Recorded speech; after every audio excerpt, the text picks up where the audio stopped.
To it. Aaron Rodgers has spoken, and he says it's a philosophy issue between him and the Packers. He definitely mentioned Jordan Love. Teddy Bruschi will tell you whether the Packers can do anything to change his mind. And today is the one-year anniversary of George Floyd's murder. The fellows reflect on how athlete activism changed over the past year, how sports continues to be a catalyst for social justice. Plus, Stephen A. with some harsh words for Jimmy Butler after the Bucks absolutely throttle the Heat in Game 2. And, of course, Big Perk joins us to break down all things Blazers Nuggets Game 2. Let's get it. You can only control what you can control. The Green Bay Packers select Jordan Love, quarterback, Utah State. I'm not going to say that I was thrilled by the pick. My desire to start and finish with the same organization may not be a reality. Touchdown! Oh my goodness! Is he the MVP or what? I have a strong desire to play into my 40s. A thing of beauty! Gallant effort by the green and gold just wasn't good enough. He told some members that he does not want to nor plan to return to Green Bay. The matter of the fact is that you have the best quarterback in football, and he doesn't want to play for your team no more. Good morning. Welcome to First Take. Thank you guys for being with us. Stephen A. Smith, Max Kellerman, I'm Molly Karen Rose. Gentlemen, Aaron Rodgers has spoken, appearing on SportsCenter to commemorate Kenny Mayne's final show on ESPN and his first public explanation for how the standoff between him and the Packers reached this point. The reigning MVP suggested his issue with the team is how they handled the selection of Jordan Love, not with Love himself. With my situation, look, it's never been about, never been about the draft picking Jordan. I love Jordan. He's a great kid. A lot of fun to work together. I love the coaching staff, love my teammates, I love the fan base in Green Bay. It's incredible 16 years. It's just kind of about a philosophy, and maybe forgetting that it is about the people that make the thing go. It's about character. It's about culture. It's about doing things the right way.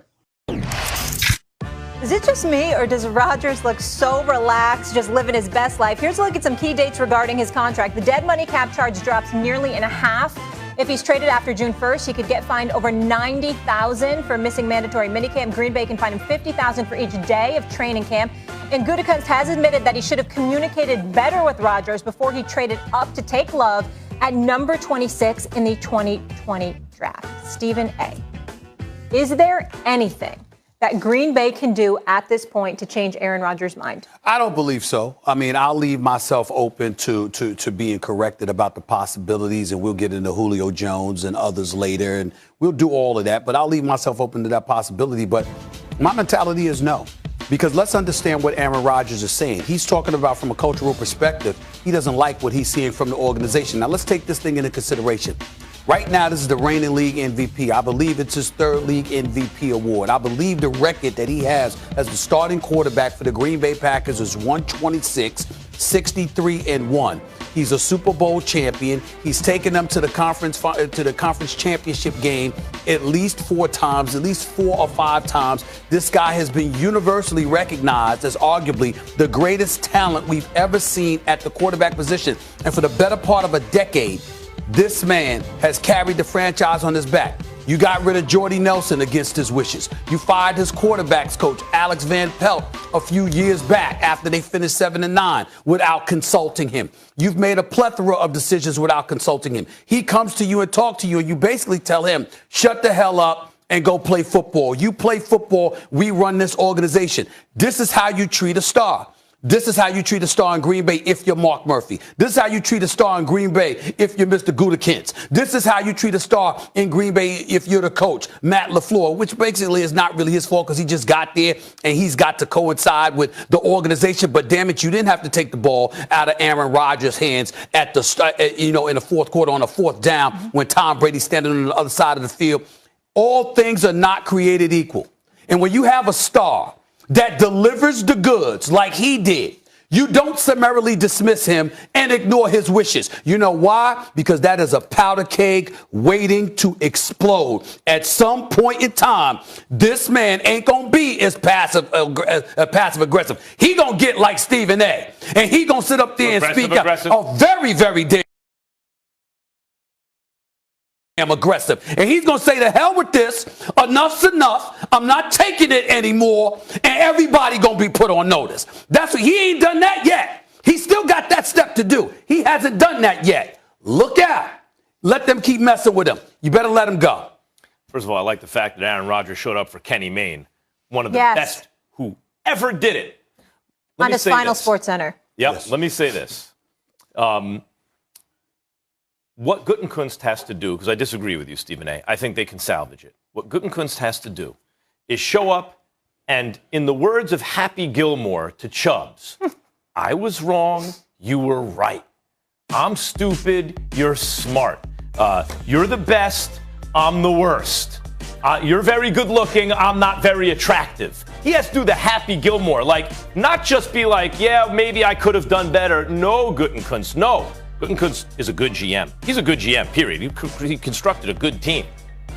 But now is the time where he has to humble himself and with real humility go to Aaron Rodgers, hat in hand, hat in one hand, contract in the other, and say, here's my hat, I'll eat it, and here's the contract that makes you the highest paid quarterback, guaranteed money ever. I hope you sign it. And if he does that, I think if Rodgers surveys the landscape, he'll see. Take every quarterback off every team.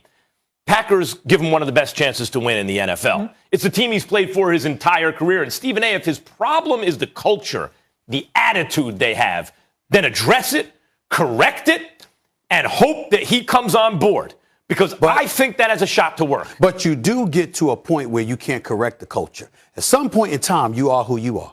No matter what you try, no matter what modifications you try to implement into the proceedings, no matter what crumbs you try to throw into the equation to give the impression that you've changed, you are what you are. And you know when you find out who people really are? When they have the power. See, Gutekunst was in control, and Aaron Rodgers wasn't saying much at all. He marched along, he got his contract, he went out on the field, he strived to perform. And while you knew he was doing that, what did you do? You took him for granted. Did you listen to him when he was quiet, even though he came to you privately? No. Did you heed his words? Did you pay attention to him? Did you take heed to the fact that, yo, the brother ain't happy? And this is the man for this franchise. We in Green Bay, Wisconsin. The Greek Freak's about an hour and 15 minutes away, if I remember correctly. This ain't basketball. This is football town. This is the town that Lombardi built. You understand what I'm saying? It's winning or nothing. Winning is everything. Okay, Aaron Rodgers comes succeeding Brett Favre, by the way, shows up and basically makes you just sit up there and look at Brett Favre like, we appreciate what you did, but a new era has arrived. Because he's that elite. That's what Aaron Rodgers brought to the table. And while all of that's going on and he's producing for you, you sit up there and you summarily dismiss him. There does come a point, Max, where you sit up there and you don't give a damn what they say. Because guess what? You have been ignored for far too long. That's one of the things that Gutekunst needs to address directly with Rodgers. Because what you just said, the Packers way, they'll get rid of Brett Favre. Brett Favre still had football left. He was still really good. They were like, oh, we got Rodgers. Don't compare the two. That wasn't a talent issue with Brett Favre. It was the issue with Brett Favre is he was getting old. How many more years could he? No, Max. Hold on. Go ahead. And we have a guy waiting in the wings. But that's not true. What's not true? Brett Favre kept saying he wanted to retire. They were like this. Damn, make up your mind. He could still really play. They just had a guy waiting in the wings. But they would say the same. Max, it's football. Traditionally in the NFL, Joe Montana doesn't end up a 49er. It doesn't matter how great you are. You could wind up on another team when they don't think you have horizons that are very long. Brett Favre is one of the greats. Yeah. We understand that.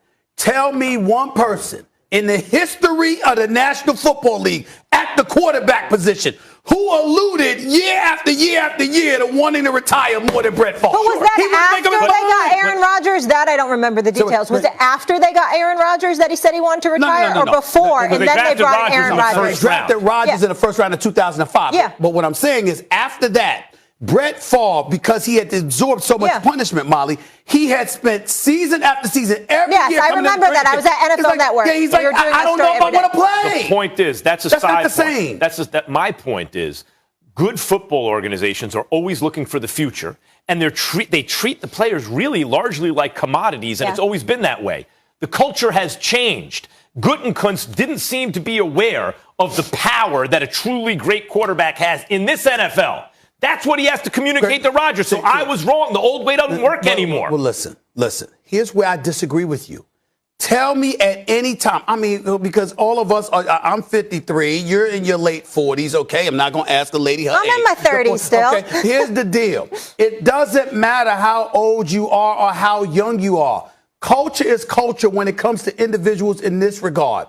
If somebody produces for you and somebody performs exceedingly well for you, they're not equal. And when you treat them like that, exactly. When you treat them like they're just another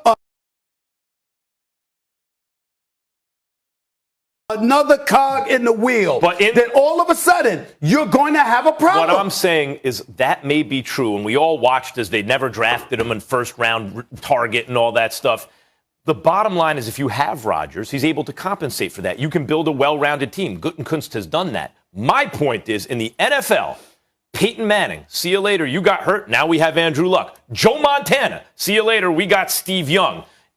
Brett Favre, see you later, we got Aaron Rodgers. And they were, by the way, Belichick did it to Brady. We have Jimmy Garoppolo, see you later. So are you calling Aaron Rodgers a liar? What I'm saying is... I'm still trying to figure that out. What I'm saying is they were preparing. They were fixing to do the same thing to Rodgers. And he's saying... And Rodgers flipped it on him and said, no. Yeah. You're not going to do that to me. He's saying that philosophy doesn't work, and that's his issue. What did you say? Milwaukee's about an hour 15? Hour 15 Okay, minutes let's away. go there now. To the NBA, the Milwaukee... I think that's just part of the game. They just whooped our tail. They did. But, you put this behind us. We got 2 days to get ready for this next one. I mean, I think you kind of got to just leave it at that. I don't think, frustration is going to change anything. I think you just got to compete a lot harder, do things the right way. But all in all, we realized we lost this game together. We went down. We are down 0-2. We're down 0-2 together. And whenever we get home, we're going to be together whenever we play Game 3. That chain, though, really would complete my look. Stephen A., is Butler to blame for the Game 2 blowout? I'm going to blame him for it because I'm not talking about him just as a player. I'm talking about him as a leader. Enough's enough of this nonsense. Let me tell you something about Jimmy Butler. This brother is as real and authentic as it gets. He's a rough rider. Yeah. He's a star in this league. Okay, I believe in him. I believe if the Philadelphia 76ers had Jimmy Butler, they might win the championship. That's how I feel this about year. I'm talking about last year. The previous 2 years. He left when they lost in Game 7 to Toronto. I think if they had come back last year, I think they could have made some real noise with Jimmy Butler. I believe in this brother, okay? And we saw what we saw from him in the playoffs, particularly in the NBA Finals. He shot 4 for 22 in Game 1. He shot 4 for 10 last night. And Jimmy Butler's, it has to stop. This is Jimmy Butler. Numbers don't matter. At the end of the day, it's about winning. I appreciate that because remember with Russell Westbrook, I took the opposite point of view. The numbers, a similar point of view. The numbers don't necessarily matter because I know you could do that already. Now you got to be winning instead of going home in the first round. In the case of Jimmy Butler, yo, bro, you the star. You the face of the franchise. You the face of the franchise. Enough of this, okay? This is the franchise that Zoe and Shaq and D-Wade and LeBron and those cats were at. You the new standard. And the reality of the situation is that Jimmy Butler has to show up and be Jimmy Butler. Enough of this passive stuff. Enough of this fitting in. You a star, okay? You might not be a superstar because like I said, there's levels to this LeBron and guys like that on another level, but damn it, you showed, especially in the NBA Finals, that you're on an elevated level when you want to be. You got to want to be every night come playoffs. Enough of this 4 for 22 shooting or 4 for 10 and finishing with 10 points and we just trying to get things right. You Jimmy freaking Butler. Enough's enough. Stop playing. Because damn it, you know me, Max. He wants to go to Miami. That's what this is all about. When we were on the call, let me just say one thing I got to get to you. We're on the call. That's He's right. like, I want to talk about Jimmy Butler. I knew it right away. I knew you so well because you got to fire him up because you want to be in South Beach. This is about you. I appreciate the fact that you know me so well. I do. I appreciate it. Thank you so much. I'm very flattered. Bottom line is, pay I mean attention. it. I ain't playing. Oh, my God. Enough's enough. You better pack your bags. He's not trying to fire up any other squad. You're going Miami. from come on. here in New York with the Nets to either Philly or Milwaukee. So make your travel plans. I understand. Now, I understand, but let it be. Because they beat you, not because you walking around. I'm just trying to tell you who to blame. You ain't fitting When he you, does Jimmy call Butler. people out at work Take sometimes, over. I got to give him that. Take over. let me tell you who to blame. Okay. Okay? Because you're looking for someone to blame in case you don't go to Miami. And it's not Jimmy Butler, although I can't disagree with your point, basically. Butler's got to play better than that. I'm sure he knows. Yes, the he heart knows. and soul He of the knows. team. He knows. But Jimmy Butler can't guard everyone. Britton Forbes can't miss from the outside. All the shooters are hot. He can't guard everyone. He can't be everywhere. But you know who does make decisions if you're looking for someone to blame? Eric Spoelstra. Now, Eric Spoelstra makes decisions like burying Tyler Hero on the bench. Remember what Tyler Hero did in the playoffs last year? He was a superstar. Now, I understand Kendrick Nunn is starting, and then Dragic, he's the third stringer. Hero's playing 10 minutes. He didn't play very well, but 10 minutes? How are you going to get a rhythm in 10 minutes either? This dude can take you there. I think Spoelstra, who is known for in-series adjustments, Stephen A., may wind up being your best friend, or at least trying to be. Because what is the issue going into this series? The Bucks are better. The Bucks are a better team than the Heat. They're supposed to win. But the issue going in was Budenholzer. Budenholzer in Atlanta won 60 games, flamed out in the playoffs. Then he gets to Milwaukee. Well, in Atlanta, he didn't really have a superstar. Now he's flamed out in the playoffs. Flamed out in the playoffs again. And you were the one saying, hey, Budenholzer's job can be in jeopardy. He's got to do something in these playoffs. I agree. Well, he's doing something so far. And now it's on Spoelstra, who is a great coach. He's going to be in the Hall of Fame one day. He's won championships. He's excellent. He makes adjustments mid-series. Well, he's going to have to do that, and now let's see what Budenholzer does. Because I expect Spoelstra to adjust. But so far, if you're looking for a villain, it's Spoelstra. I don't consider. Well, you know what? I can't say that because when you bring up the point about Tyler Hero, that's a very, very valid point. I believe in Tyler Hero. I think the brother's got game, and when you saw what he did in the postseason, sometimes, again, because to protect the culture, you know, he might have got a big hit. I don't know the story. I haven't asked. But there's something wrong when Tyler Hero's only playing 17 minutes. There's something wrong with that. That picture doesn't seem right at all. And so definitely that's something that needs to be looked into. Trevor Ariza, my brother, I'm a huge fan of Trevor Ariza. 0 for 3, bro. Can't throw it in the ocean. Minus 25 from the plus minus 25. Last time we really saw Trevor Ariza in the playoffs, we know when that was, when he was in Houston, you know, and at game 7, and he was like 0 for 12. I mean, you got to do better. But I'm still going to go back to Jimmy Butler because I believe in him. Here's what stars do. Stars make up for what the rest of the team is lacking to some degree. They make up for it. And especially when it's a place you want it to go. D-Wade vouched for you. Kawhi Leonard might come there because undercover-wise, his relationship with Jimmy Butler is pretty damn good. Here's the reality of the situation. You the man there right now.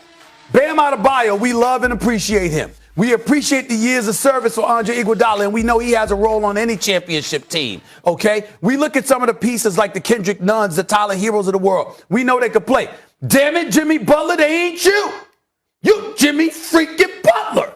Take over. Stop with the passiveness. It's yours. It's yours. You Mr. South Beach now. They ain't going to call it Wade County because Wade County is reserved for a very, very special man who now happens to be the part owner of the Utah Jazz, which is another story for another day. But the bottom line is, it's your town. Take over. Period. Number one option. Passiveness. That was a great motivation speach. Thank you for Jimmy that. freaking Butler is going to be a meme or a GIF or a GIF or whatever the kids are calling it nowadays. I can't argue with that point. Mm-hmm. If Kawhi, for example, doesn't do anything with the Clippers, we'll get into that. Then I'll bet you. But this is why what you're saying about Butler is right on. If they don't do anything, I'm sure Kawhi is going to look at Paul George a little sideways and think, I moved mountains to get you here and you didn't show up in the playoffs. Mm-hmm. And one of the reasons he might want to go to Miami is not just Spoelstra and the culture, but you have a crime partner like Butler who shows up in big moments. he can't afford not to show up in the big moment. Second largest playoff loss in franchise history. Can we just take a moment, because he complimented your basketball analysis. So I just want to take a moment and just all marinate on that. I have my card back. There's a first for everything. You don't. You'll never get your card back. But you're allowed a guest pass. Oh, guest pass. Today, Hoffman? He has to be, that was actually funny. To be careful. I could beat you without a card. As LeBron James tries to deliver title number 2 to LA. That was funny. We wonder which was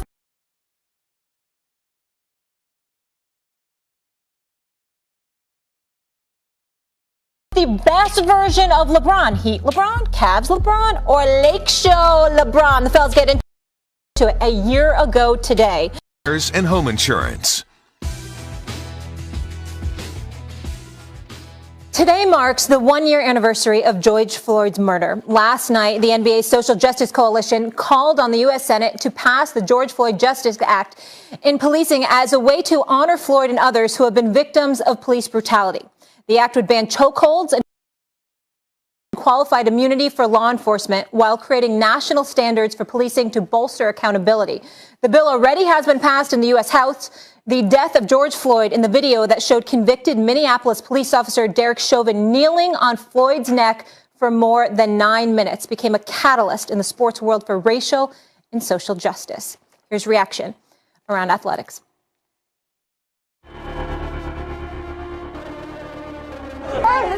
George Floyd! George Floyd! I'm hurt. I'm angry. It's about time that I take a stand. Why they want to hold me down? But I ain't scared. Black lives have always mattered. They mattered then, they matter now, and they will matter in the future. We believe that Black lives matter, and we need to be the role models to go out there and take that step. It sounds like this that we need to stick together. Put a fist up. Love for my people who be standing strong. Just know you never stand alone. I ain't gonna play with you. Yeah, I took my brother and my cousin. I need justice for my loved ones now. I ain't gonna play with you. Floyd might not be here, but we gonna get justice for my brother. Stephen A., what did we learn from activism in the sports world over this past year? Well, what we've learned is that the modern day athlete has regained a level of consciousness that people thought were lost along the way.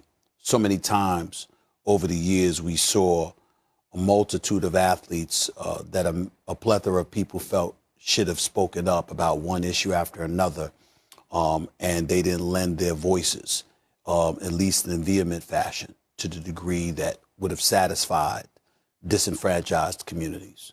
That is no longer the case. We see, led by the likes of LeBron James, the Russell Westbrooks, the Malcolm Brogdons, the Jaylen Browns, the Trae Youngs, and so many others. Not to leave out CP3, not to leave out Dwayne Wade, not to leave out Carmelo Anthony and various others from the time they were willing to address issues at the ESPYs years ago. That was long before George Floyd's murder, obviously. Clearly, there's a level of consciousness that's been elevated in the mind's eye of the modern day professional athlete, and it transcends just basketball. It's all over the place. And here's why it's such a big deal as it pertains to that. When you look at basketball, you think about the guaranteed contracts. So you think about the insulation that they have available to them. Okay. But then you see NFL players, and we all lament the state of affairs as it pertains to NFL players, how the contracts are not fully guaranteed. It's really about your signing bonus, the power that the league owners have over the players, particularly during the collective bargaining negotiations and things of that nature. These are the kind of things that you've highlighted in the past, Max. But then you get baseball. They jump into the equation. You get individuals like Naomi Osaka in tennis that got involved. Mm-hmm. The list goes on and on. So when you look at the world of sports, people could sit up there and think they're punishing somebody, like we might not watch the NBA the way that we used to. We'll make sure we'll affect your ratings or whatever. But what you going to do with football? And what you going to do with baseball? And what you going to do with golf? And what you going to do with tennis? The world has descended upon these issues and making sure to hold people accountable to address it, whether it's police reform or whatever you want to come up with. The NBA has partnered with various individuals and organizations, and that's something that we'll be talking about a little bit later on, where they're planning on trying to make change legislatively on Capitol Hill. These are the kind of things that are incredibly, incredibly important that are transpiring before our very eyes. So you're always going to have folks from the other side, meaning folks who feel differently, that are going to lament the state of affairs. Just give us sports, shut up and play, blah, blah, blah, blah, blah. But collectively, the world of sports has said, hell no, we are not listening, because we come from these communities. We don't just speak up for them and represent them. It's because we come from there. That is home to us. And we will not allow you to destroy them, because to destroy them is to destroy us. And by destroying, I mean squashing issues, shoving it by the wayside, and allowing things to fester and continue to go on, where insidious behavior, unlawful behavior, criminal behavior ends up taking place. We're not going to stand idly by and allow that to happen anymore. And the sports world has been at the forefront to making sure those issues are addressed, and I completely support them, and I stand with them. What have we learned, right? The same thing that history continually teaches, which is stand up for justice, whether or not it's popular. Because when you do, history will smile on you. History will smile on you when you stand up for the right thing. Or maybe kneel for the right thing, right? Yeah. Like Colin Kaepernick. And my mind goes to Colin Kaepernick with George Floyd. They're linked. African-American athletes led on this after George Floyd in the sports world. And I think the message really was, as a lot of, at least white America, but a lot of America was like, let's get back to normal. The idea is, wait a minute, we need a new normal, because the old normal's not working. Now, the reason I bring up Kaepernick is because his specific protest was he didn't feel like he could stand up and sing the national anthem when we weren't living up to our ideals. When one group of people was treated another. In the case of Kaepernick, he was specific about it. Law enforcement interactions with communities of color. And I think a lot of white America at the time was thinking, because it's not visceral for them, because they don't experience it, was thinking, come on, things are good. Let's get back to, I don't want my football touched. But what George Floyd said, against the backdrop of the pandemic, was bring it in a visceral way into people's living rooms. You can't not see it. And once you see it, you can't unsee it. And it reminds me, as much as we compare Colin Kaepernick to Muhammad Ali, because Ali also sacrificed a big chunk of his career when he opposed the Vietnam War. And a lot of people bristle, well, Kaepernick's no Ali. It doesn't have to be an exact equivalence. But there are real similarities. Stephen A., when Muhammad Ali opposed Vietnam originally, it was not an unpopular war, because the American people were being lied to. It was sanitized on television, and people were being lied. And then the Tet Offensive happened, the end of the 60s, and it was in people's living rooms, and they could see it, and they had a different response to it. Then it got unpopular, and Ali was vindicated. And I feel there's a real similarity there with Kaepernick as it relates to George Floyd. When people saw George Floyd murdered in cold blood, I think a lot of America black America understands this, right? White America saw it and thought, and couldn't unsee it, and said, oh, okay, I see now. Not everybody, but there was a percentage of the population that I see now what Kaepernick was talking about. And there was a sea change. Suddenly, the NFL came out and said, we were wrong. The way we handled Kaepernick, we were wrong. Now, he's still not in the NFL, but when here on the first anniversary of George Floyd's murder, that's where my thoughts go. My thoughts don't go there because he's still alive and he's making money in various other ventures. And I'm not trying to dismiss what you're saying, but George Floyd doesn't get to go home to his family anymore. Yeah. George Floyd doesn't have a wonderful woman to go home to. George Floyd is gone. George Floyd was murdered in front of us. This officer laid his knee on this man's neck for over 9 minutes, right in front of our faces, with people in the streets with their cameras begging him to get his knee off and let him breathe. And he wouldn't do it. That's a very palpable, very visible, very tangible thing that we can point to. And then when you take into account, there are 3 other officers that go on trial starting August.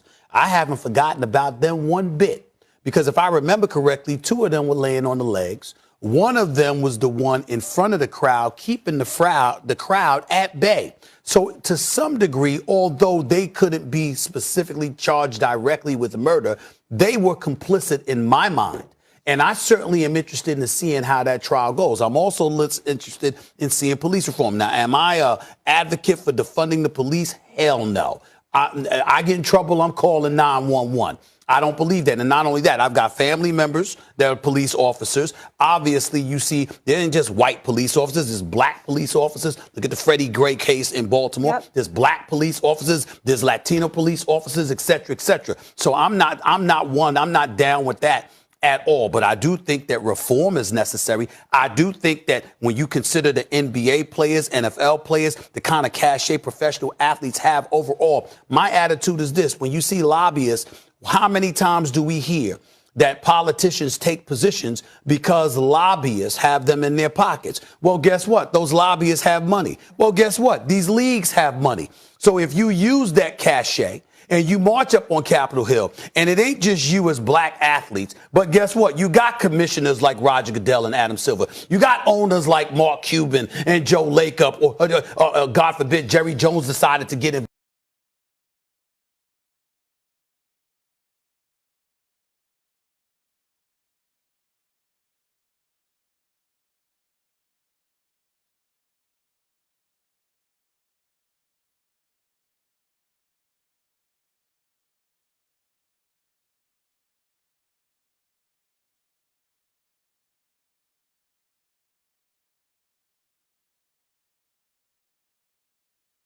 Change the way some people, at least, think and feel. And then we got broader political change. And that was the backdrop of the Vietnam War. This was the backdrop of a pandemic. Yeah. We came out of Vietnam. We're coming out of the pandemic. And I just see a lot of parallels there. There's no No, of course. But the world was sitting still and having that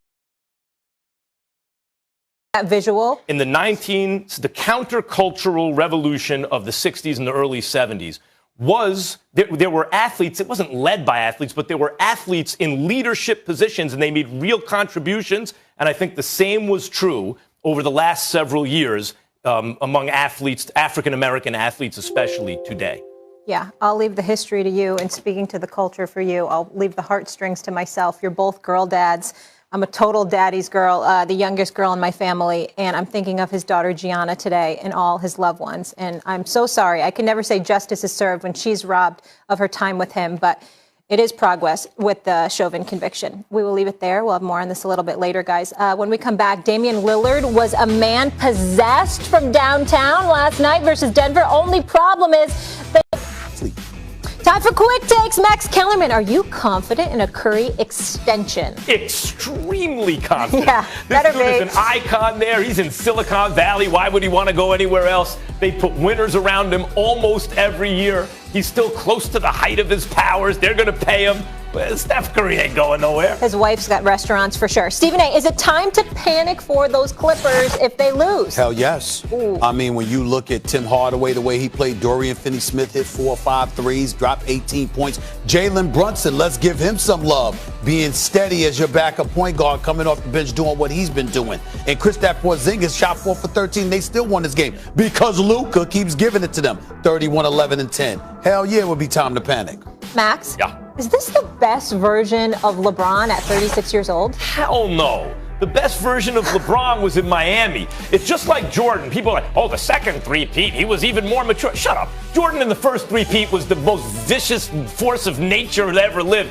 LeBron James in Miami, when they went back-to-back, was the best he ever played. He played 82 games or whatever it was, however many games, close to a full season. Both ends of the floor as well as they could possibly be played. That was the best LeBron. Tell me how you really feel, Max. About last night, Big Perk joining the convo. And hey, Perk, I'm so happy to see you back in your home finally. That beautiful Mediterranean mansion with the greenery behind you. I know you were dealing with a lot down there in Houston in the ice storm. It's good to see you back home. I appreciate it, Molly. Hey, good to see you this morning. I see we got a little cute segment going on. Cute day. Twins dressing alike. Stephen A. and Max. Bobsy twins. It's cute. The Bobsy twins. Yeah, I got appointments this afternoon. I ain't gonna front. If I knew Max was wearing that damn suit, I would have made sure to come here with something different. But then again, I realize that there's no way in hell I could ever look like Max Kellerman, and I'm not sure that's a bad thing. I'm not sure that's a great thing because Max is a good looking dude. I give it to him. Handsome man. All right, are we done? Are we done? Everybody's done complimenting themselves? Okay, cool. Let's move on. Let's get to the Joker and Dame time. Battle buckets galore. Despite a 42-point performance by Damian Lillard, the Denver Nuggets even the series last night with a dominant 19-point win over Portland. Jokic continuing to look MVP caliber in the playoffs, putting up 38. Here he is on Bouncing Back. If you're going to talk about it, you're not going to do it. You just need to do it, So we have, probably you have seen the dog who barks doesn't bite. So, we just need to go out there and fight, So that was the feeling on the court, We never gave up. Even when the Dame had a really get going, we stayed together. And we were just fighting through, and we won the game. He's the real deal. 1-1 as the series shifts to Portland. Stephen A., can Lillard carry the Blazers past the Nuggets? I think he can. I think he can in the 7-game series. I think he's that explosive. He put on the show in that second quarter last night, had 32 points in the first half. Lillard is something special. Make no mistake about it. Me personally, I still think they got enough, but the only reason I feel they have enough to beat Denver is by default because Jamal Murray was there. If Jamal Murray was there, because he's not there, if he were there, healthy to play, Jamal Murray and the Denver Nuggets would take the Portland Trail Blazers out in 6 games. So it's by default that I feel this way. Now, obviously, I've been on the record, and I've said religiously, if I'm the Portland Trail Blazers, I have to consider moving one of the two because C.J. McCollum and Damian Lillard together, as explosive as they are, as marksman-like as they are, I think they're a bit undersized together. And I think both of them have such extreme value that I would look to move one of them to get something else. But I'm going to tell you this. I got question marks about the coach, Terry Stotts, because he knows the game. He knows his X and the O's, but in this day and age, everybody knows what the hell other people are going to do. It really comes down to your ability to galvanize the troops and maximize the potential that you have available to you on your roster. I'm not sure Terry Stotts is that guy. That's a question mark for me. And the biggest reason I feel that way is because of that damn Yusuf Nurkic. He gets on my damn nerves, Max. I can't hold it in no more. He really gets on my damn nerves. And I'm going to tell you why. Yusuf Nurkic can play. Well, this brother is not a scrub. He can play. Yeah. He can really, really play offensively. 7 points while Jokic dropping 38 on you, 34 in game 1, 38 in game 2. You shooting, what is it, 2 or 8 from the field. Where the hell are you? Where are you at? You're 6'11", 280, 290. And I understand that the Joker can play, but what the hell about you, Nurkic? He really gets on my damn nerves because he's too talented to play so weak sometimes. He can drop 30 anytime he wants to. He'll drop 25 or 30 a night and then disappear for 3 games. For a team like Portland, a guy like Nurkic is actually the key. He makes me sick. Yeah, he really does because he's so talented and is wasted talent half the time with him. He just, for no reason, he just doesn't show up. For a team that's not a free agent destination, your third best player's got to step up. And on paper, he always looks like maybe that could be the guy. It's not talent-wise, Max, he's one of the best big men in the game. Look, you just don't see it half the time because he want to take time off. I agree with you. I mean, if the Nuggets had Jamal Murray, who don't forget was doing things like dropping, as Perk would say, a 50-piece with no turnovers in last year's playoffs. It's insane. They might win the whole thing. Like, certainly get out of the West. That Aaron Gordon trade worked out lovely for them. But I'll say this. What impressed me so much about Jokic is they didn't seem to miss a beat without Jamal Murray, at least in the regular season. And I'm not saying this with my chest out. Denver's going to beat them. I think this is a long, drawn-out series. I think it's going 7. But I do think Denver's going to win. And usually, like, the team with the superstar who's going to have the ball in his hand, initiate the offense, has the advantage. That would be Lillard with Portland. But Jokic also always has the ball in his hand and can initiate your offense and is a brilliant passer, not to mention can score down low or from the outside, and he can do everything offensively. So I think actually with Porter Jr. and Aaron Gordon, he has enough to squeak by the Blazers in a 7-game series. Well, Stephen A., before I dive into my point, Max and Stephen A., I want to say this.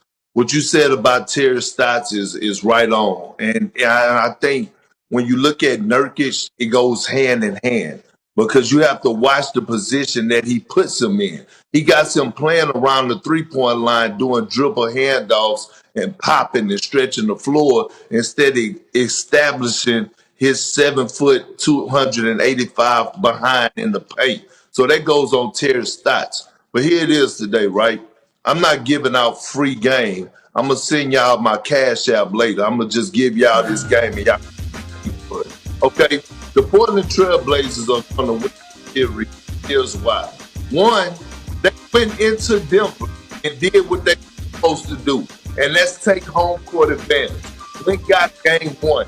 That's what you want to do as a team on the road. You want to get 2, but if you get 1, good thing for you because now you're going home in front of your fans. 2, we all know stars are going to be stars, okay? Damian Lillard, CJ McCollum, Jokic, they're going to get theirs. They're going to put up big numbers because that's what they do. But the thing is that this is not the bubble anymore. So now you have to travel on the road, and now you get the chance to have home games. So now Portland is going back home. And what happens when you go home? The same thing we witnessed last night. Role players play better at home. We witnessed Aaron Gordon play better last night at home. We witnessed Jermichael Green play better at home. The role players for Portland are going to be better in Portland. So Portland right now has the upper hand. I had this series going 7, Portland in 7, but I believe that it's going 6. Portland will finish this in 6 because they got game 1, and the role players will step their game up when they get back to Portland. And I just don't see Denver having enough to beat them in either one of those games, 3 or 4 in Portland, and they're going to be heading back to Denver up 3-1. I can't dismiss that. I think it's possible that they can win it in 6 because they can just protect their home turf the rest of the way. But I lean on game 7 because you're asking me to trust that Portland's going to be disciplined and focused enough to maintain home court advantage. And that's where Nurkic comes in and Stotts comes in. Whatever adjustments are going to be made. I haven't seen Stotts try to make them too often in his coaching career. I'm looking at Nurkic and I'm saying the talent that you have available. Again, Max, I understand you ain't Jokic, but damn, 34 and 38 points he gives to you and you have such a tepid response. Come on, you got to do better than that. Give him something you know that Lillard and CJ McCollum going to give you what they supposed to give you offensively. Defensively, they're somewhat compromised because they're undersized. So one or the other is going to get exploited from time to time. But that's where the big boys are supposed to come in and make up for that, which he almost never does. And that's what I'm saying. That's why I got it in 7. I could see Portland losing either game 3 or 4, Kendrick, and then winning, a game 6, winning a game 7 back in Denver. I can see that happen. It is a shame they don't have Jamal Murray. I would have loved to see what this team could do with Jamal Murray after the Aaron Gordon trade in these playoffs. Yeah, I just want CJ and Damian with I just want them with somebody tenacious on the front line, and whether defensively or offensively, somebody that's a rough rider, man. Not somebody that's trying to look as pretty as they do, shooting the damn basketball. Memphis got to do it. I mean, there's some guys like that around. Miley, Max, Stephen A., and to your point, And you're right, right? Think about this. Nurkic, where's your fight? All right, you got to remember, they traded you away from Denver for Jokic. You supposed to have a chip on your shoulder. You supposed to come in there and show them that they made a mistake. So I agree to that point. Yep. All right. Big Perk, you get some fresh sheets on the bed, sleeping in your own bed, nothing better. Fill up that fridge, get some home cooking, and live your best life. Period, point blank. Should the Packers fire their general manager to keep Aaron Rodgers happy and in Green Bay? The guys debate whether that's the only move left. Teddy Bruschi will be here in River Deck at Pier 17, a gorgeous day here in New York City. The Packers kicked off their third phase of OTAs this week, and for the first time ever, Aaron Rodgers was a no-show. The Packers quarterback has made it clear that he wants out of Green Bay, so he had no reason to show up for the voluntary workout. So with that being said, a trade is clearly still a possibility. Here's more from Rodgers last night with Kenny Mayne. I think sometimes people forget what really makes an organization, and history is important. Legacy of so many people who've come before you. But the people, that's the most important thing. The people make an organization. People make a business. And sometimes that gets forgotten. Culture is built brick by brick, the foundation of it by the people. Not by the organization, not by the building, not by the corporation. It's built by the people. It's a Teddy Tuesday. 3-time Super Bowl champ Teddy Bruschi joining us now. Hey, how we doing? Hey. Like Teddy What's Tuesday. What's up, everybody? Good to see everyone. That's what it is. It's always good to have him on the show. All right, Stephen A., you're up first, though. Should Green Bay fire their GM to keep their MVP? Wouldn't bother me one bit. That's my perfect answer to that question. Wouldn't bother me one bit. Now, that's a big, big deal coming from me. Mm-hmm. Because I'm not interested in people losing their jobs. As far as I'm concerned, everybody that get paid, the more the merrier, okay? You got families to take care of, people to take care of, et cetera, mortgages to pay, all of that other stuff. I'm not advocating that Gutekunst be without a job. You don't need to be in Green Bay. You have a guy that is the face of the franchise and an iconic figure, one of the all-time greats. And he needs to get to a point where he says he wants out in order for you to recognize that you should have treated him with more respect, that you should have appreciated him a little bit more, that you shouldn't have treated him as if he were just another guy. And by the way, Mark Murphy shouldn't be let off the hook either, because he's the de facto, basically, chairman of, the guy running. I mean, it's a publicly owned franchise, but he's the guy that's commissioned to run the franchise. He's been there. He was there when Ted Thompson's there. He was there. Now that Brian Gutekunst is there. What's the common denominator? Him, Mark Murphy, basically fostering this mentality that all of you are just parts to be utilized at our discretion. We don't particularly give a damn about you. And the reason I say that is only because of Aaron Rodgers. I don't know about anybody else. Don't care.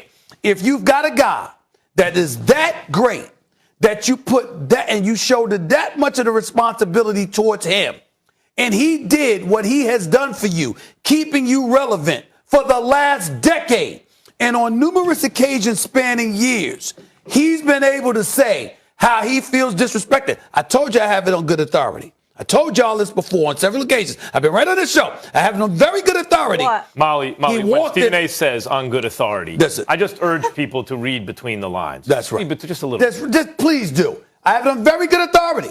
The man walked into their office, and they told him, shut up and play, essentially. You play, we run the organization. Now get the hell out of here. They dismissed him like that. And Teddy knows football the way that he does. And if he doesn't know, there's a whole bunch of other people. Yeah, all of y'all know. He was mistreated. He was disrespected. You don't come back from that. If you don't know how to treat people who produce for you, you shouldn't be in that position. The short answer is, would I fire Gutekunst to keep Rodgers? Is yes. The short answer is yes, because Gutekunst is a good GM. I'd even say a very good GM. We don't know that. And, I think so. I mean, he brought Without in a Aaron coach. Rodgers, how good would they be? He got rid of a coach who'd won a Super Bowl, but the league seemed to have passed him by. He brought in a coach. They went 13-3. Rodgers learned the system. really well and then had an MVP season and went 13-3 again and played in the championship game. Took the ball out of his hand. That's a blunder. But it was better than McCarthy, I think, in recent years. And also, Gutekunst recognized that in a hard cap league, when you have a quarterback who can compensate for other deficiencies, you can spend resources elsewhere. So he built a defense. It's a well-rounded, well-built team. But I wouldn't say he's a great GM yet. He's a good one. There is a difference between good and great. Aaron Rodgers is a great quarterback. It is harder to replace Aaron Rodgers with someone than Gutekunst with someone. So the short answer is yeah. If I had good information that I could keep Aaron Rodgers by getting rid of the GM, I'd get rid of the GM. I just think that, Stephen A., what you're really talking about is Gutekunst. His moves tell me he had a lot of respect for Rodgers, the player. But what he didn't respect was Rodgers, the person. And Rodgers feels disrespected as a person. But I think there are ways to fix that. As I said, you come with your hat in one hand and a contract in the other. You eat your hat in front of them. Sorry, the Happy Gilmore to Chubbs. You're smart, I'm stupid. You're right, I'm wrong. You're tall, I'm short. Whatever you want to do. You know, you're good looking, I'm not very attractive. And please take the most money ever guaranteed to a quarterback. I think at a certain point, it requires humility from Gutekunst to keep this together. And if he shows enough of it, I think it could work.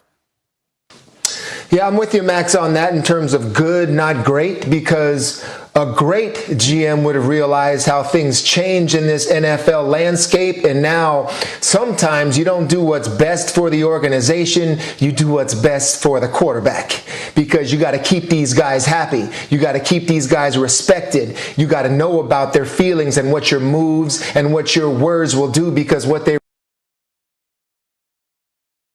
realize is this: they know they have power. And you heard Rodgers talk about legacy and those type of things, and he is very aware about where he is in terms of the all-time greats, and he's very aware of what happened to one of those all-time greats in terms of Brett Favre, the way that he left, because he was the one that was brought in. So you try to bring in someone else, and then all of a sudden it's unfixable.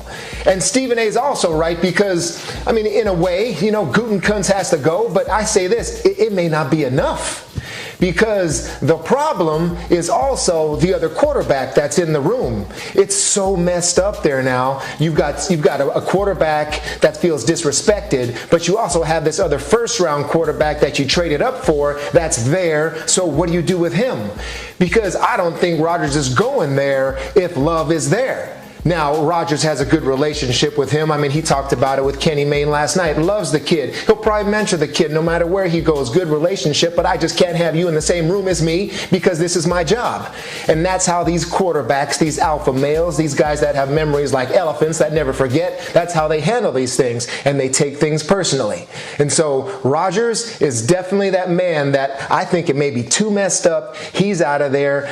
It'd have to take a lot of what you're talking about, Max. Come on, bring in Julio Jones in here, get rid of Gutekunst, give me a public apology, trade Jordan Love. It would take a lot. But Rodgers looked like a man that was done with Green Bay. You're damn right he's done, and he should be done. And this is the thing, you know, and you can appreciate what I'm about to say, Teddy, because I'm about to say something that's near and dear to your heart. We got too many damn people in the NFL thinking they Bill Belichick. You're not him. You're not him. Even Belichick's not Belichick anymore. No, that's not true. Hold on for a second. Hold on, your hostess here.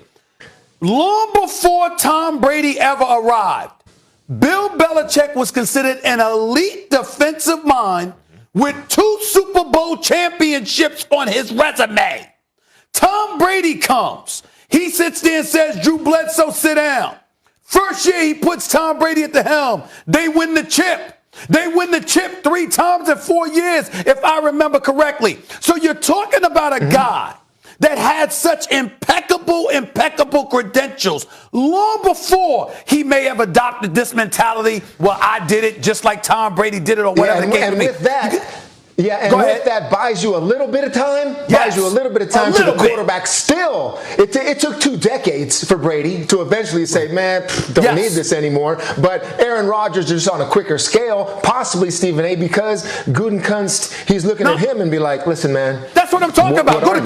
That's why I said what I said. I was getting the Gutekunst. You have too many coaches, too many executives. They want to act like they the Bill Belichick without the resume. They didn't do it yet. But the point they didn't do it. The point about Belichick is not being Belichick anymore is the fact is, knowing what we know now, if Kraft could redo it, you think he's getting rid of Brady or Belichick? Not fair. Think about that for a second. Not fair. Think about that for a second. That's not fair. That's a whole other debate. That's only not fair because of COVID. If you had an argument, if you had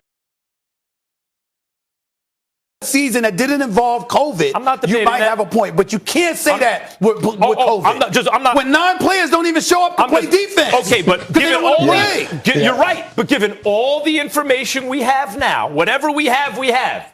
If Robert Kraft could redo it, do you think he keeps Brady over Belichick? And my point is simply that that's a good question. Are you asking Teddy that? He doesn't have the information. And that's you don't have enough information. You don't have enough information. The information will be. This is a big year. This year, you'll gather some more information for that. Kraft can't make that decision based on what he's seen so far. Stephen A. is correct. Well, he made the decision. All right, facts on facts on facts. This is a big year. You heard it from Teddy Bruschi first. All right, Teddy, we'll talk to you. Thank you kindly. Julio and Maddie Ice were a successful duo for a long time, but could that marriage quickly be heading for a divorce? Will he be Matt Ryan or Matt Ryan after this week? The guys weigh in next. What on earth was Jake Paul thinking when he took Floyd Mayweather's hat? Guess what? We'll ask his brother ourselves. Is Logan Paul. Logan, thank you so much for being with us this morning. Hey, how are you? Yeah, thanks for having me. Hey, guys. I'm good. We're pumped to have you. All right, let's talk about this. So you're set to fight the legend that is Floyd Mayweather. Please tell me what made you agree to this fight. Yeah, Floyd Mayweather is my opponent coming June 6th. You know, they're saying he's pretty good. One of the best boxers of all time. Look, he's one of the best boxers of our generation. When I was presented with the opportunity to fight him as a showman, as an entertainer, as someone who's risen up to challenges his whole life, this was too exciting to turn down. I can't knock you for not turning it down. That would be foolish. I mean, to be able to get in the ring and to make this money all at the same time, there's nothing wrong with that. I would ask, however, what level of sensitivity do you have to folks in the boxing profession that look at guys like yourself and your brother and say, you really may not deserve this opportunity? What do you say to that? I'm actually fairly sensitive and will completely hear those people out because I understand. Because truthfully, it's not fair, right? Like I don't think. I mean, we definitely didn't climb the ranks and earn the spot to be fighting one of the best boxers of our generation in the typical sense. But, you know, in other ways, we've worked our asses off. And I happen to be in a position where, again, this was an opportunity that came to fruition, and it's not something you say no to. Before I ask you what I wanted to ask you, Logan, who gave you the shiner in sparring? Yeah, man. We sparred a lot of pros on the island. I can't keep track, to be honest with you. We fight 3 days a week, three different guys every time we fight. So, man, who knows? But I will say we're in there working each other day in and day out. So what I wanted to ask is, the thing I respect about you and your brother is you guys respect the fight game. You prepare as hard as you can. You're sometimes criticized for the shape your opponent comes in. That's none of your business. Your business is get yourself in shape, train as hard as you can, fight as hard as you can. I see you both do that every time. But as a student of the fight game, as a guy who really loves it and respects it, how do you tell yourself that you have a chance in a boxing ring, even if he is 44 years old, as by your own admission, one of the, if not the best boxer of his generation? How do you get prepared to get in the ring and tell yourself, I'm going to beat him? Yeah, you're asking good questions, Max. So I think the biggest thing here, and it's obvious, is my height, my weight, my reach, and my age. You know, there are weight classes in boxing for a reason. And I'm going to be weighing in 3 weight classes heavier than Floyd and probably coming into the fight 4 weight classes heavier. That's dangerous for him. Imagine hypothetically that I know what I'm doing. Imagine I'm a very good boxer. Imagine I'm beating pros and sparring time in and time again. You know, and Floyd comes in and he may realize he's in a little over his head because he's sparring a guy who's longer than him, stronger than him, powerful. has nothing to lose. Like, I'm going in there like, think about it. What happens if I win? You know, the world axis fucking stands still. Time stops. It's the genesis. It's the greatest upset in the history of combat sports. What happens if I lose? Nothing. Life goes on. I can understand that. Let me ask you this question. You know, when folks look at you right now, and you just said you basically have nothing to lose, and I don't blame you for that at all. But there are people that are going to ask the question, and they're asking this question already. How serious, not in terms of your training, because we know that you train, you're in shape, you take it seriously, just like Max said, and you and your brother deserve a lot of credit for that. But what do you say to people that would ask, are you really serious about this from a professional perspective? In terms of these exhibitions, you're making more money than you would make if you were an up-and-coming fighter with a promoter, sanctioned by the WBC or whoever the case may be. But do you plan on doing this professionally and really getting in the ring with modern-day professionals who are not retired? Is that something that you plan on doing with your future? What do you say to that? Yeah. As long as it can bring an audience, man. Like, Jake and I want to be the biggest prize fighters on the planet. We want to fight people who will put on a big show with us, draw a large audience, and entertain a lot of people. That's what we want to do. This is not a 1 year, 2 year plan. This is a 3, 4, 5, 6, 7 year plan.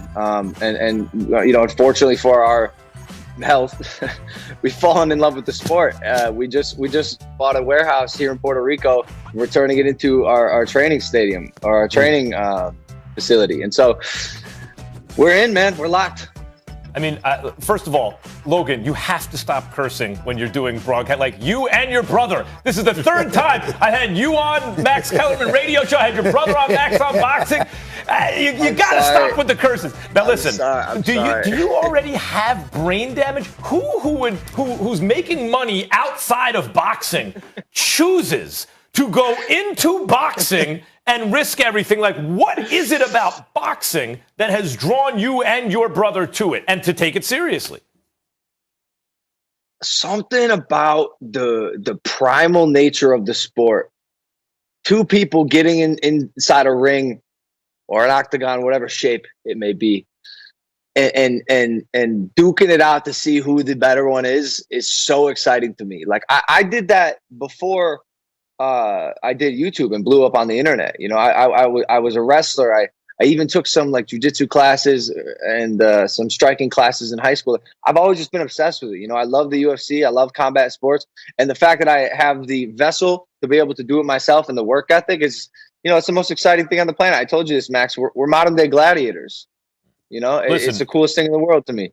Listen, I imagine it gets tiresome having to apologize sort of every time you come on a show toward people other fighters who feel like they've been waiting in line. But there are guys like Jamal Charlo and others who are like, I think it's great what they're doing. I'd like to fight on their undercard. They're bringing a new audience to the sport. You told me on my radio show that you and your brother would consider a fight. You would fight each other. Is that serious? Would you and Jake actually get in the ring and make an event? And how do you even build that up with all the trash talking you guys do before the event? How do you hit your brother in the face in front of millions of people? Think about, well, that part's easy.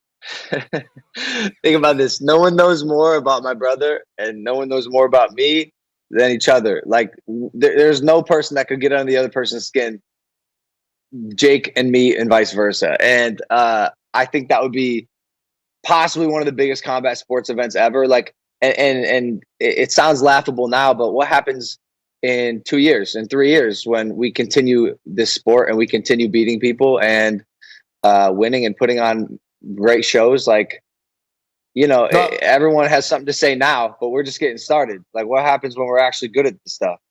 I don't believe for 1 second that you should or would ever fight your brother, because I think y'all love each other to death and you wouldn't want to hurt each other. I don't believe that for 1 second. I just don't. That's These just two are nuts. I think they would. That's just me. But I will say I got a quick statement and then I got a last question. I love what y'all are doing because I think you're bringing attention to how fighters should be treated. The way you guys have gone about the business of marketing yourself. I think the boxing profession is being exposed because they're not taking care of the fighters enough. And the fighters should even have more appreciation for y'all because of the attention you're bringing to the sport and the fact that you're showing there's a different way to get paid rather than having to be at the mercy of promoters. So I love that about y'all. Let me talk about your brother because I want to get your reaction to this because I've been saying this. I applaud the fact that you're going in the ring with a boxer.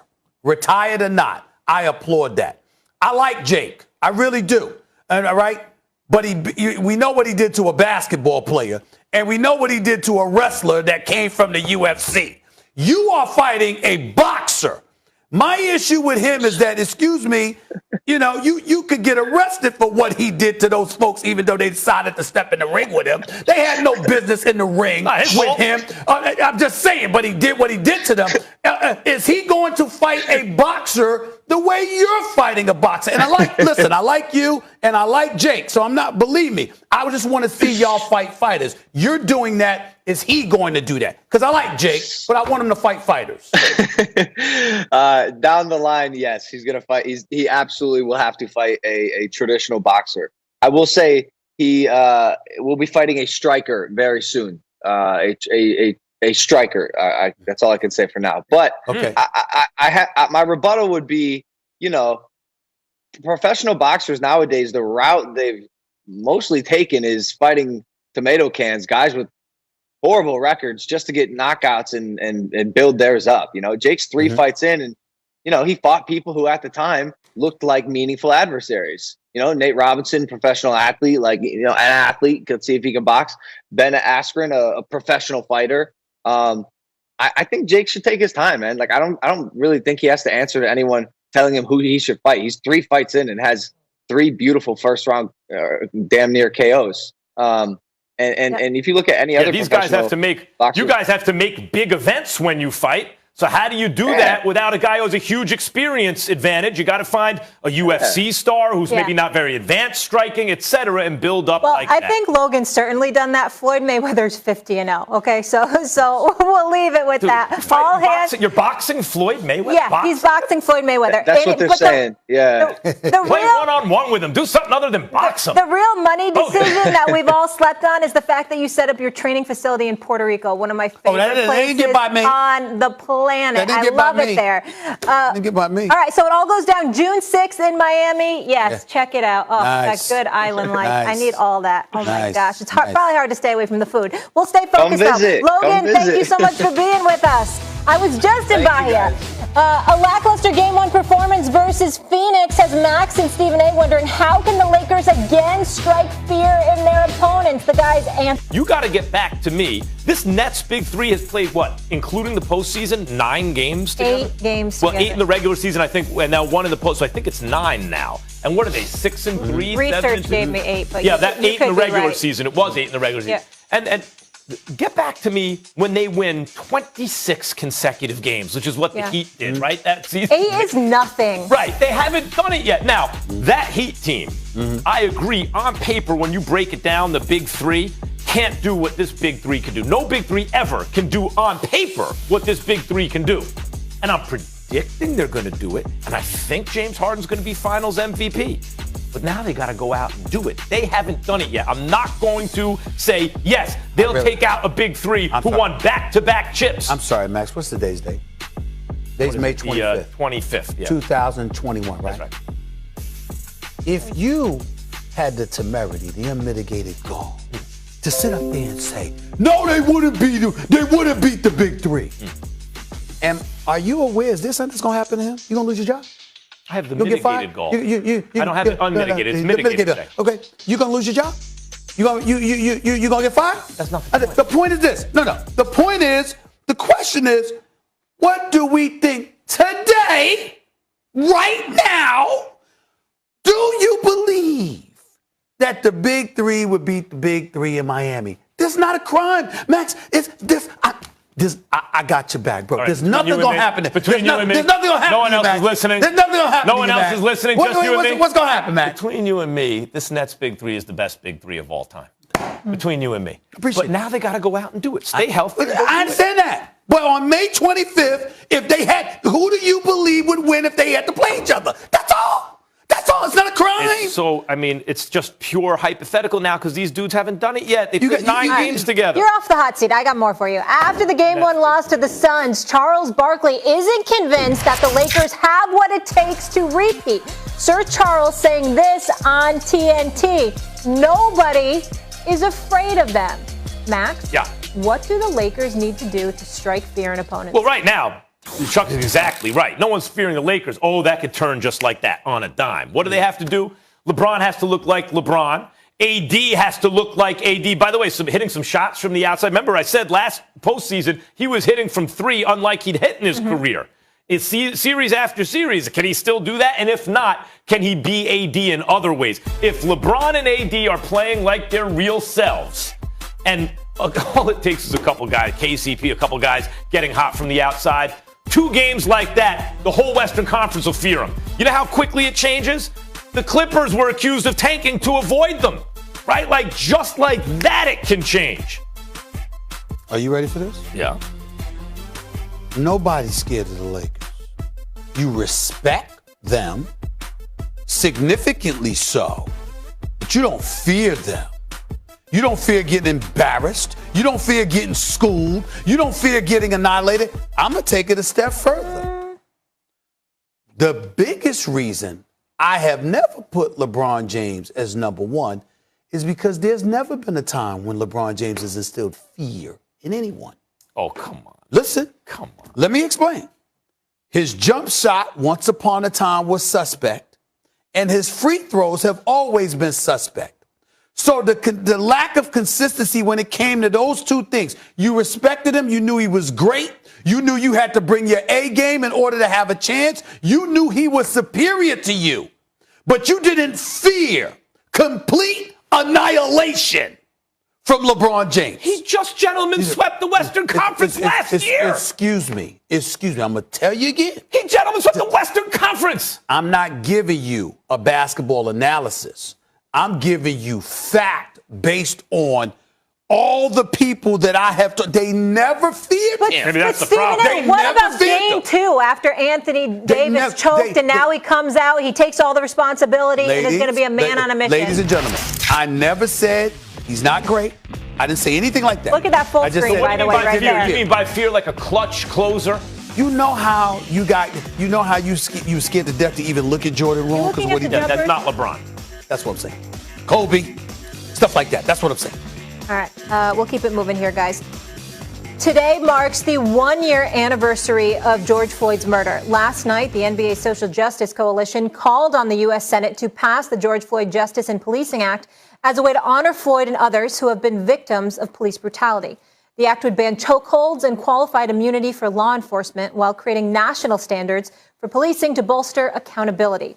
The bill has already been passed in the U.S. House, and the death of George Floyd in the video that showed convicted police officer Derek Chauvin kneeling on Floyd's neck for more than 9 minutes became a catalyst in the sports world for racial and social justice. Here's Doug Glanville with his thoughts on the year since Floyd's death. George Floyd! That is mine! George Floyd! Just 1 year ago, on just another day, our lives were eclipsed by a singular death. The glare exposed that the eyes of justice had been peeking from beneath its blindfold, weighing down the guilty side of the scales with a color-coded use of force. Then justice flailed around desperately, seeking responses to questions that would divert our attention from the man whose inert blackness was made indistinguishable from his asphalt grave. Why didn't he just comply? Why didn't he just listen? Answers that should never be written in a sentence of death over a counterfeit truth. Stop resisting that. We must remember that so many others have had justice turned against their innocence, swept up as necessary collateral damage to calm privilege's imagination. Suspects for just waiting at a Starbucks, just barbecuing at a park, just moving into an apartment, just babysitting, just working out at a gym, just swimming in a pool, just making a phone call from the lobby, just existing. Just did not save them. Others simply stopped existing, gone when they were just sleeping in their bed, just walking out of a garage, just reaching for their driver's license, just going for a jog, just scared that the matter of their life would not matter to anyone who might take it. Still, the eclipse passed, and after just one revolution and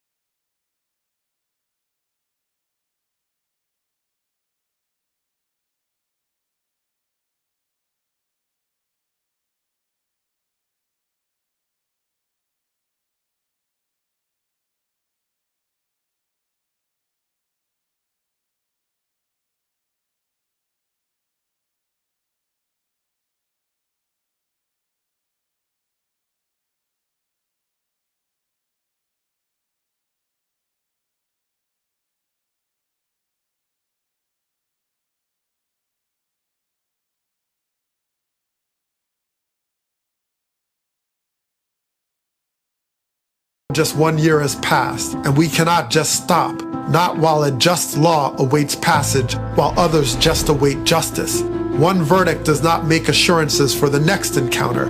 Without real change, we will just circle ourselves in an unproductive binary dance, and justice will continue to live in two worlds. One will continue to justify second-class citizenship. The other will fight for our equal and shared humanity.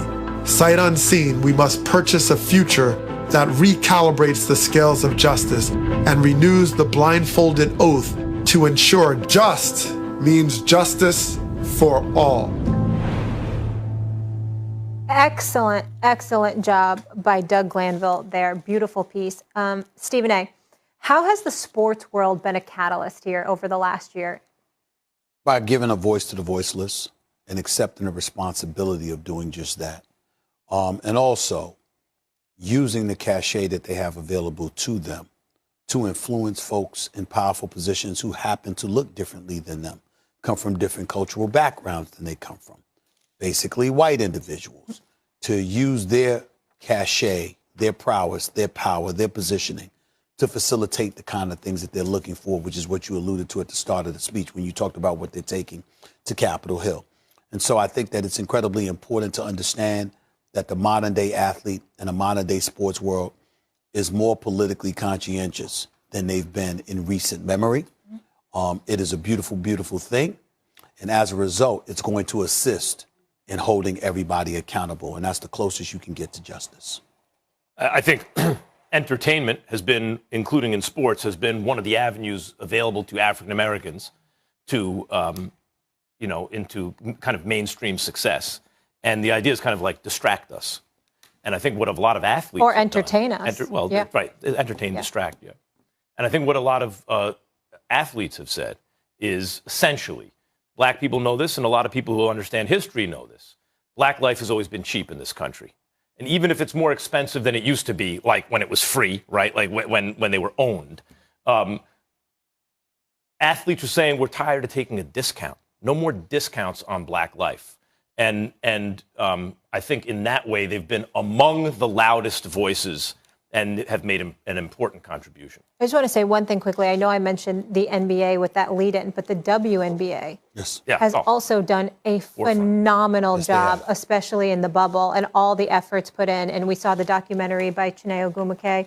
It was fantastic. Yes. That 30 for 30 piece where it touched on, some of the efforts, et cetera. And again, and I just said this earlier, my thoughts really with George Floyd's daughter, Gianna, and all his loved ones today. Because, again, we had a little bit of justice with the conviction, but they're never